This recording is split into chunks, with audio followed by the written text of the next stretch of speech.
Headline 24 news और मैं हूं आपके साथ भारती लूधी। खेड़ी कला का मामला कैलाश मारन ने भी आरोप लगाया कि मेरी जमीन इनके कब्जे में है, मेरी जमीन का कब्जा मुझे दिलाया जाए।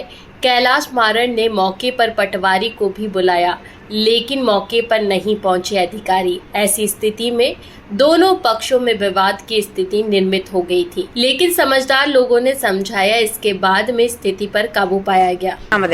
मैं कैलाश मारन हूँ। लगभग 2022 से मेरा 250 की कार्रवाई का केस चल रहा है। कृष्णकांत चौरसिया, गगन चौरसिया, महेंद्र चौरसिया, पवन चौरसिया। प्रशासन ने ही मुझे मेरी ज़मीन 3 बार नकदी करके बताई है। एक तो पहले 2023 में भी नकदी हुई, 24 में भी हुई है, और अभी फिर कब्जे के आदेश हुए हैं मेरे 250 के। ये पेपर भी रखे हुए, आदेश रखा हुआ है मेरे पास। आज कब्जा दिलाना था, लेकिन RI और पटवारी मेरे यहाँ उपस्थित नहीं हुए। क्या कारणवश है? इनकी नेता नगरी इतनी तेज़ है कि कहीं से भी फ़ोन लगवा देते हैं ये नेता नगरी में, कहीं तहसीलदार को, कहीं पटवारी को, कहीं RI को, कहीं SDM को, तो वो लोग कार्रवाई करने नहीं आते यहाँ पे। लेकिन मुझे तो मेरा न्याय मिल जाए। मेरी जहाँ ज़मीन है, मेरी ज़मीन पे मैं बैठूँगा। सर, आपसे आरोप मिला कि आप अवैध कब्जा कर रहे हैं। नहीं, मेरा कोई अवैध कब्जा ना हो। मेरा कोई अवैध कब्जा हो तो आप हटाओ, मुझे कोई दिक्कत नहीं है। मुझे तो मेरी ज़मीन पे बिठाया जाए, मुझे कोई दिक्कत नहीं है। मेरा किसी प्रकार का कोई अवैध कब्जा नहीं किसी भी ज़मीन पे। सर, कहाँ का मामला है? किसी के पास। ये बरखेड़ी कला का मामला है, साक्षी ढाबे के पास में, कृष्णकांत चौरसिया जी के पेट्रोल पंप के पीछे।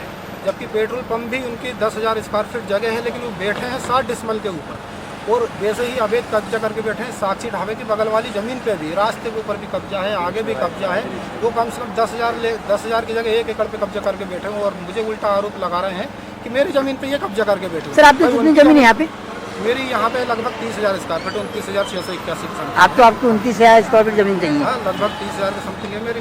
जो मेरी ज़मीन बन जाए, मुझे अदर ज़मीन से कुछ नहीं करना। ना मैं किसी की ज़मीन पे कब्जा करके बैठा हूँ, ना कभी करा है मैंने किसी की ज़मीन। फिलहाल के लिए इस खास खबर में इतना ही। देश विदेश की तमाम बड़ी खबरों को जानने के लिए देखते रहें हेडलाइन 24 न्यूज। नमस्कार।